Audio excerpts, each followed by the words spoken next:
कांग्रेस प्रदेशाध्यक्ष गोविंद सिंह डोटासरा मंगलवार को राहुल गांधी के 17 जून को प्रस्तावित छात्र संवाद कार्यक्रम की तैयारियों के सिलसिले में कोटा पहुंचे। इस दौरान उन्होंने नीट पेपर लीक मामले और भाजपा के आरोपों को लेकर केंद्र सरकार पर निशाना साधा।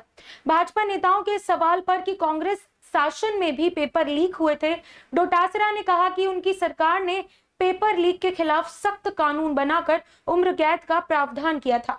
उन्होंने कहा कि बाबूलाल कटारा सहित कई आरोपियों को कांग्रेस सरकार के दौरान ही गिरफ्तार कर लिया गया था।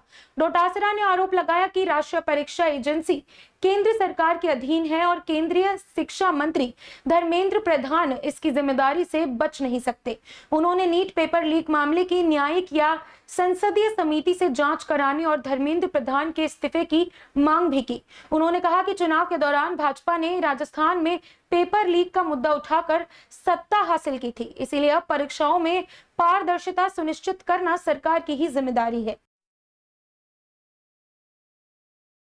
देखिए, हमारे नेता लोकसभा में नेता प्रतिपक्ष राहुल गांधी जी कल शाम को ट्रेन से 6 बजे कोटा आ रहे हैं। जो बच्चे परीक्षाएं दे रहे हैं, चाहे वो नीट की हो, चाहे एसएससी की हो, चाहे दूसरी हो, और उनके पेपर लीक हो रहे हैं और उनके सुनने वाला कोई नहीं है। वो डिप्रेशन में है। माँ बाप का गाड़ी कमाई खर्च करके बच्चा तैयारी करता है, उसका पेपर लीक हो जाता है तो उसके दिल में क्या बीतती है। मैं समझता हूँ कि ये सारी चर्चाएं करने के लिए उन बच्चों से सीधा संवाद राहुल गांधी जी करेंगे। तो फिर इसीलिए करवा रहे हैं वो कि कांग्रेस के सरकार के समय कोई पेपर लीक हो गया, इसलिए जानबूझ करके नीट का पेपर 2024, 25, 26 तीनों लगातार करवा रहे हैं। आप 12 साल से केंद्र में सत्ता में हो।